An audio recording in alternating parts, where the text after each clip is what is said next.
Well, season's over. I mean, it's not, but it is. So let's go ahead and talk about what went wrong this year already through just 5 games, because Texas A&M is officially and royally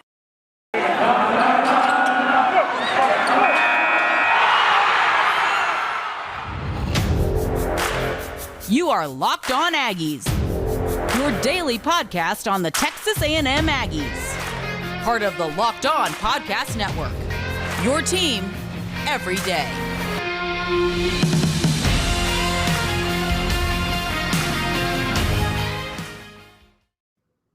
Hello, everybody, and welcome back into another episode of Locked On Aggies, presented by the Locked On Podcast Network. Cole Thompson back here in the driver's seat talking all things Texas A&M. And today, what else is there to talk about? What else is there to talk about that hasn't already been said? Let's go back and review what immensely went wrong in these first 5 games of the season to where Texas A&M now is fighting to actually just stay alive in the bowl projections at this point. It's not even to finish as a top-tier contender. Thank you every single day for making us your first listen. You can check us out on iTunes, Spotify, LockedOnPodcast.com, or even YouTube right here on YouTube.com. And this episode of Locked On Aggies is brought to you by RockAuto.com. RockAuto.com is an online auto parts service system that has been serving customers for the past 20 years. Go visit RockAuto.com and type in Locked On the How'd You Hear About Us section so they know that we sent you. Amazing selections, reliably low prices, and all the auto parts you will ever need. RockAuto.com is the place to be. As always, if you love this podcast, make sure you're following me on social media at Mr. Cole Thompson. I am the host of the show, and I love public feedback. Anything you can do to make this a more quality-sounding podcast every single day, Monday through Friday, give me a follow, give me a shout-out, and I will add it into the mix. Secondly, Locked On Aggies. Locked On Aggies is your number one source for all things 12th man-related content found here on LOP. You can subscribe on iTunes, listen on Spotify, and if you can't do any of that, listen live every single day at LockedOnPodcast.com. All right, so season's over. I mean, I'm not going to go ahead and kind of make this any easier. The season's done. I don't know where anyone's sitting here and going, oh, well, we can figure things out. Yeah, you can. Absolutely. The season's not completely over in the sense of, 10-2 is still probable. 9-3 is more than likely. Maybe even 8-4 feels like a safe bet. But the season's over. Everybody knows that going into this year, everyone believed, including most fans, that Texas A&M would be a contender for the college football playoff. They returned 9 defensive starters. They had an offense that at least had pieces returning from last season. And they felt comfortable with Haynes King under center. They felt comfortable with Haynes King in the gun. They felt like he was the right guy. And slowly but surely, everything unravels.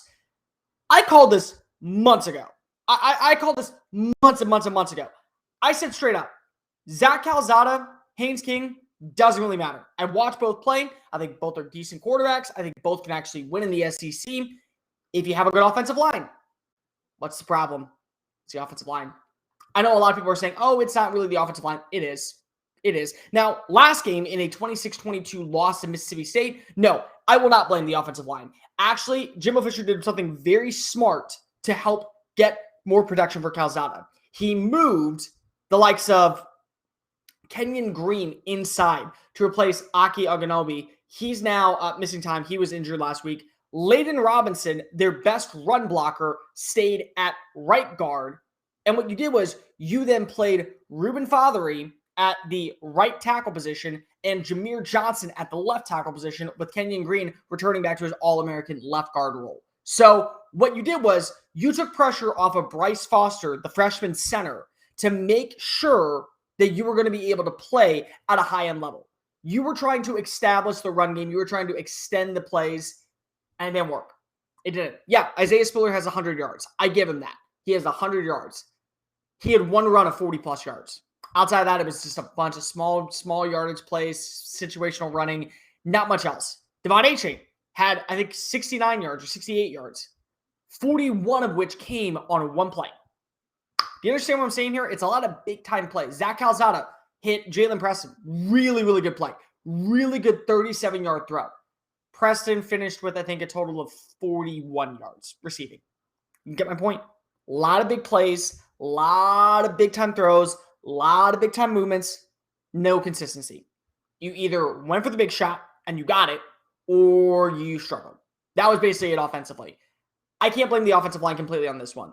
Calzada had a lot of protection at times, and they were playing up against a team that was going back to more of a base 4-2-5 system. They were rushing 4 instead of 3 like Arkansas did. They were playing a nickel defender, but they were also running a ton of formations to where they left Weidemeyer wide open. They left Anaya Smith wide open, and they were just bad throws from Calzada. I can't blame the offensive line entirely on this. What I can't also say is I can't really blame Calzada completely on this either, because of when you look at the team right now, bad coaching gets this done. In fact, if I were to say anyone was at fault for this loss, Jimbo Fisher's probably the main culprit. Jimbo Fisher is probably the main reason why Texas A&M is sitting 0-2 in conference play instead of 1-1. I'm not here to say that you can't turn around really fast. I don't know if you can against Alabama, but you certainly can against Missouri. You certainly can against South Carolina. You certainly, I think, can against Auburn, and I think you can against LSU. So you still could get 4 wins in conference play, maybe even 5, depending on if Lane Kiffin and the offense of Ole Miss just decides to implode like they did against Alabama. Besides that, this is now a challenge. Every step along the way is now a challenge. Yeah, you're going to be able to beat South Carolina. I have no doubt about that. You're going to be able to beat up on Missouri. I think that you definitely can on that. I think you can beat Auburn. I think you can beat LSU. LSU's in shambles right now. But at the same time, can you? I mean, because Mississippi State was supposed to be an easy win. This is supposed to be the number 4 pass defense in the country going up against a pass physical team. And by the way, the passing attack of Texas A&M was going up against, quote unquote, the worst, as I put it, and people love to call me out on that. I'm just saying statistically, that's what it was. The worst secondary in the SEC. You would flip that because of Calzada looked lost at multiple times, and Will Rogers threw for over 408 yards and 3 touchdowns and 0 turnovers. Zilch. So what do you want to talk about? Do you want to talk about how, the high expectations were good, the high expectations were bad? Like what is good right now for Texas A&M? Because of, I can at least say week in and week out, at least you have good defense. You have very good defensive play. Nope, that went out the window. You weren't able to pressure Texas A&M. You weren't able to pressure Mississippi State. I think you had 3 total sacks. 1 came on the first drive. 1 came on the last drive. 1 came by Michael Clemens right before halftime. So, I mean, what do you want me to say? Like, where is the positive? And I'm honestly asking, where is the positive of this team? That Haynes King maybe will be coming back soon. That maybe you will see a progression of offense because of you're playing Alabama and the expectations are now low. I mean, like low. So at least if you have a 200-yard performance against Alabama, it's Alabama, so they're just the best team in the country. Where do you want to go with this?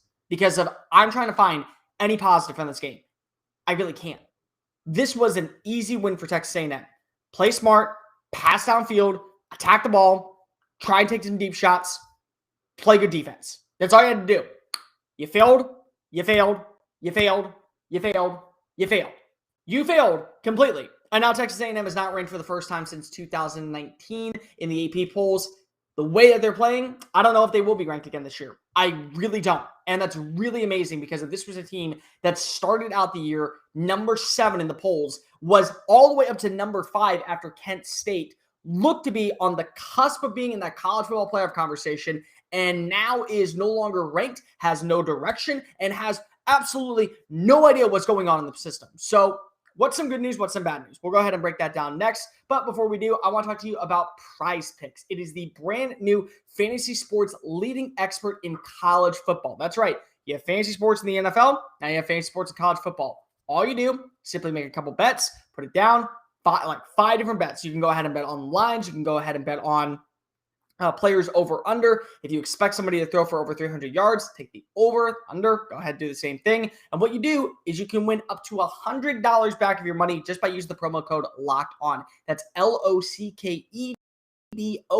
Locked On. Plus, this is an award-winning app that you can find on the Apple Store. You can find it on Google Play. It's made in 60 seconds. You can get your bets in and out. And then afterwards, you can win money. You can win money just by watching college football. But you can't only do it there. You can also do it in the NFL, the NBA, the MLB, and much, much more, especially with all the playoffs coming up. So go ahead. Don't hesitate. Go find the app. Use the promo code Locked On and receive up to a 100% welcome bonus back, up to $100 of your earnings right then and there just for signing up with Prize Picks.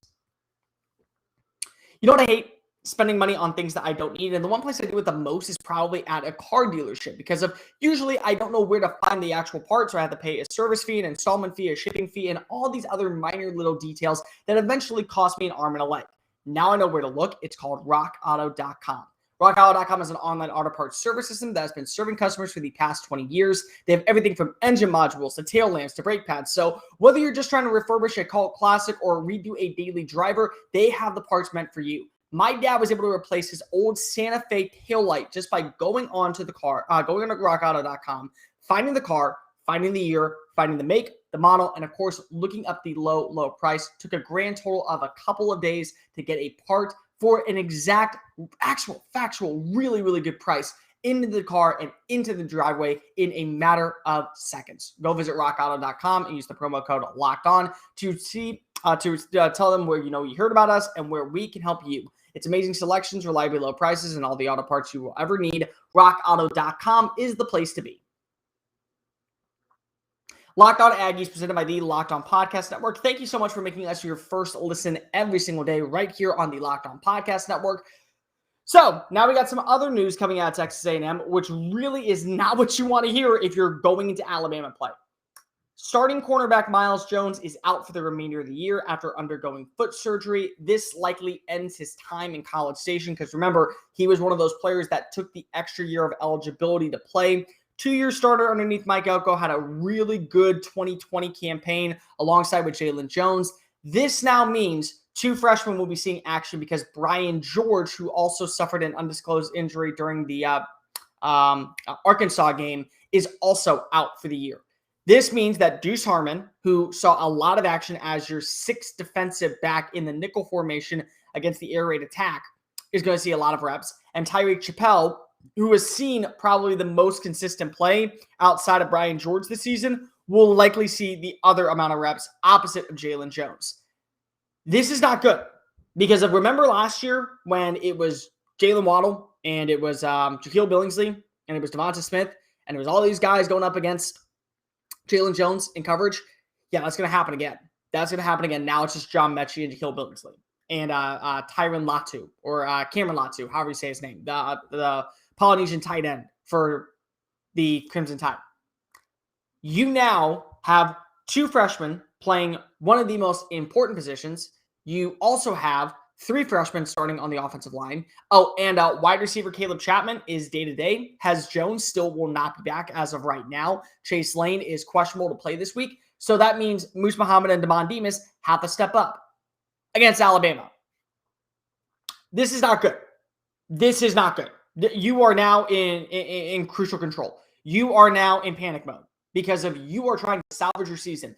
For the first time since entering the SEC in 2012, Texas A&M actually could go defeated 0-3 in conference play to begin the new season. This is a first. A&M has had some crap years. I mean, they have had some very, very terrible years. And they've had some terrible losses to Alabama. 59-0, 63 to something. I forget what that one was. The game in 2013 that went down to the wire, and then Alabama kind of ran away with it in the final 2 minutes just to put them up by 14 in Kyle Field. All that. Those were bad games. Those were very, very, very bad games. But they didn't start 0-3. They did not start 0-3 in conference play. The fact that you may be starting 0-3 in conference play after signing a mega extension to Jimbo Fisher to keep him through for 10 years now, giving him the 2nd highest paid coaching salary in America behind Nick Saban, is bad luck. It's a very, very, very bad look. And I get it. I completely understand why you did it. I understand why Boosters wanted to get this deal done. I understand why Texas A&M is now making sure that Jimbo is paid because of, again, think about this for a second. Say this is a lost season, which it is. I mean, it 100% is. You may go 8-4, but that's not the goal. Next season, you go 11-1 with Jimbo Fisher, you make the college football playoff. If you don't get this deal done, you're now allowing LSU, who potentially is going to fire Ed Orgeron at the end of the season, maybe even before then, an opportunity to give him a call and say, we will pay you Nick Saban money to leave Texas A&M and come to LSU. So you get this deal done. That way, nothing can change. He's basically off the table. He is not going to be a factor in the LSU hire, in the USC hire, any of those hires. He is going to be at Texas A&M. He's going to be able to build the conference up and build the team up. That's good. That's very, very good. But the question is, now that you paid him all this money, since then, he has gone struggle win against Colorado, big time win against New Mexico. Obviously, you should. Loss. So basically, he's 1-2-1 because of, I won't give Colorado that much of praise. I get it. I understand you lose your starting quarterback. I understand that, you don't have any weaponry.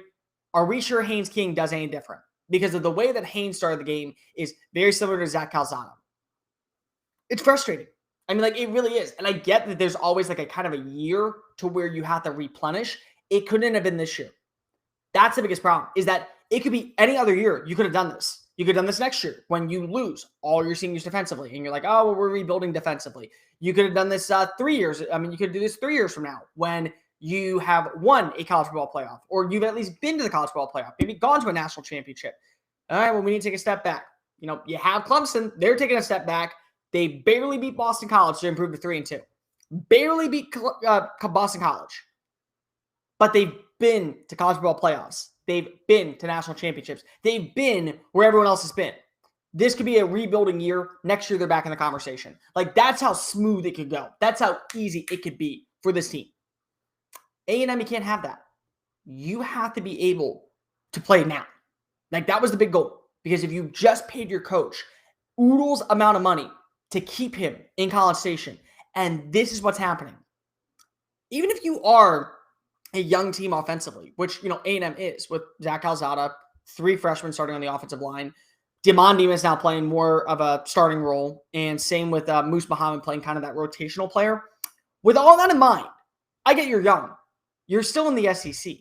And on top of that, you're still regarded as one of the best coaches in college football by most. It's hitting really hard to kind of stand behind that. That's not me saying that I don't believe that A&M has a good coach. Jimbo Fisher, I know, is a good coach. But it's getting hard in the national spotlight to continue to say what's going on. Every team has rebuilding years. But after a 9-1 season, after a year that looked like offensively, you were even going to take the next step because we knew how limited Kellen Mond was. Kellen Mond feels like a breath of fresh air at this point because of Zach's not getting it done. And honestly, who knows if Haynes could get it done? I'm not even trying to be funny. I'm not trying to be rude. I'm trying to be honest. Who knows if Haynes can get it done? We haven't seen enough. There was 1.5 game. One game in which he threw 3 interceptions, and there was another game where he got injured on the second drive. We don't know what he is. We have no idea what he is. But now you're injured prone, going up against Alabama after paying a coach to a new salary of $9 million a year. Not a good look for the Boosters, not a good look for A&M, not a good look for anybody involved in this deal. So, unfortunately, that's kind of the reality of where you're at right now. This episode of Locked On Aggies is brought to you by BetOnline.ag. College football is back in swing, and with it, that means you're going to be able to watch every single sport and go ahead and make your bets. So go to the one place we love, we trust. That's BetOnline.ag. BetOnline.ag gives you the best buyouts, the best bets, the best payouts, and much, much more. All you got to do is use the promo code LOCKEDON to receive a 100% welcome bonus with your first deposit. From UFC to MLB to postseason baseball to the start of the new college football playoff scenario and much, much more. Stop sitting on the sidelines, get into the action, use the promo code LOCKEDON at BetOnline.ag, your online sportsbooks experts. So let's talk about a big problem that most men have. Every single morning after I do my show, Just Saying It, on the Sports Map Radio Network, I go ahead and I work out. I want to get that daily workout in. And when I come home, I immediately go shower. But the problem with that is I still sweat. I live in the heat of Texas, and I always find a way to sweat. I don't want to sweat. I don't want to do that in front of my girlfriend's parents. I don't want to do that at my work. I don't want to do that sitting in the Texas heat. I had to find something. I have found it. It's called Sweat Block. It's the best antiperspirant wipe you can find out on the market. Simply take a shower the night before, rub it on your pits, wake up the next morning, rub it off, and guess what? You are pit free for 48 hours. I do this once a week. I do not have pit stains, even in 100-degree weather in the big old Texas heat.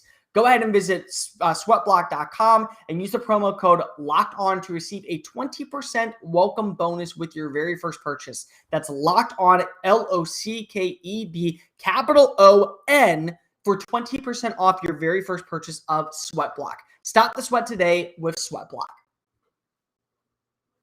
Locked On Aggies, presented by the Locked On Podcast Network. Betting on college football does not have to be a guessing game when you listen to the new Locked On Bets podcast with your boy Q and handicapping expert Lee Sterling. Get daily picks, wagers, odds, and Lee's locks of the day when you listen to the new Locked On Bets podcast presented by BetOnline.ag every single day on the Odyssey app or wherever you get your podcast listening systems. Okay, so what else should we talk about?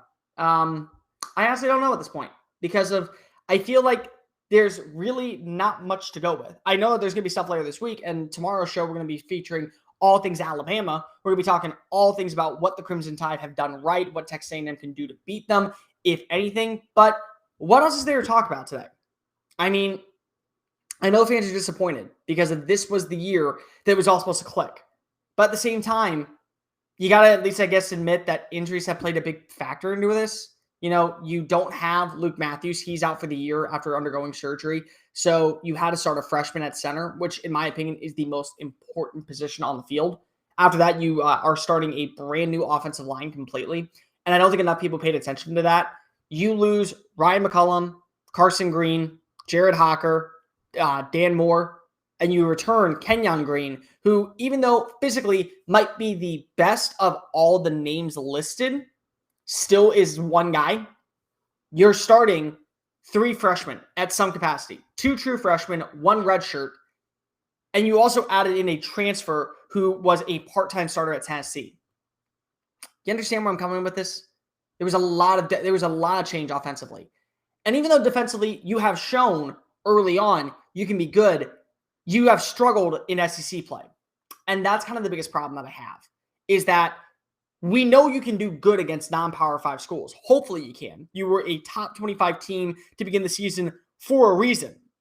But the fact that you're struggling, even with a veteran core, because Leon O'Neal has been a starter for 2 years. Damani Richardson has been a starter for 2 years. Jalen Jones has been a starter for a year. DeMarvin Leal has been a starter for 2 years. Michael Clemens has been a starter on and off for 3 years. Aaron Hansford has been a starter for a year. And even guys like McKinley Jackson and Andre White Jr., who are playing the roles that Bobby Brown and Buddy Johnson left behind, saw significant reps last season. The fact that you're struggling against teams that you played well against last year is probably the biggest concern. Because if you look right now at where you stand in the SEC, there's a valid argument to say that you are a bottom 4 team. There is a valid argument to say that right now, not just offensively. Offensively, you may be the second worst team behind Vanderbilt in the SEC. You may. And that really stings to say because if you have good weapons, you have a first-round talented tight end in Jalen Weidemeyer. You have a first-round running back in Isaiah Spiller. You have probably a mid-round pick in Aniyah Smith. You have an up-and-coming superstar in Devon A-Chain. You have weapons. You have a good team. But your quarterback can't reach them. Your offensive line is too inconsistent. And because of that, you're suffering in the passing game and you're suffering in the run game. It's not like you can't do anything offensively. You're 13th. You are probably 13th in the SEC right now, offensively, totally. But defensively, you were supposed to be number 1 or number 2. You were supposed to be able to contend with the likes of Georgia, with the likes of Alabama, with the likes of even Kentucky. I mean, what they've been doing, Florida, they're terrible, but they're at least a big-time program. You were supposed to be in that same category. You're not. And honestly, I get it. I understand that this is an air raid attack. It's the first time playing in Kyle Field underneath Michael Leach as the head coach. That's not an excuse. I'm not going to give anybody excuses today. I'm just not going to do that. That's not my thing, and that's not my style. It goes down to poor coaching. It goes down to poor execution offensively. And defensively, what was going on? Not only, again, were you struggling tackling, but on top of that, you also, I get playing in a dime formation is brand new. You haven't done it this season. You're in the SEC, and you have a top 10 recruiting class basically every single season underneath Jimbo Fisher. You should be able to pick it up on the fly that fast. It should be a breeze, and it's not. And that becomes the problem. The fact that you're unable to do that is now very concerning for this team. So what do I get the performance overall against Mississippi State? Offensively, F. Offensively, yeah, you know what? I'll give it a D because you got a touchdown. Congratulations to Jalen Weidemeyer, his 13th of his career. That now puts him 10th all time in Aggie touchdowns. Hopefully he can get a few more to move up that list before he leaves College Station after this year. So I'll give it a D. Defensively, F. Sorry, I'm going to be nice about it. You allow Will Rogers and a team that probably is going to finish 6-6 at best. You will probably even finish better than Mississippi State if you can play more consistent football, or at least if you can live up to your standard. You will finish better than Mississippi State. You allow them to throw for over 400 yards of offense. You allow them to nearly get 450 total yards of offense and 3 touchdowns. That's inexcusable. And this is the number 4 pass defense in the country. You were right behind Georgia still in that category, and you immediately were horrendous. Sorry, you get an F in that. But the biggest F is coaching. You settled for field goals late. You showed your cards very early. When you went for the 2-point conversion after Zach Calzada gets the touchdown on the 25-yard run, you basically show your cards. We're struggling. We need to try and get this into a 1-possession game.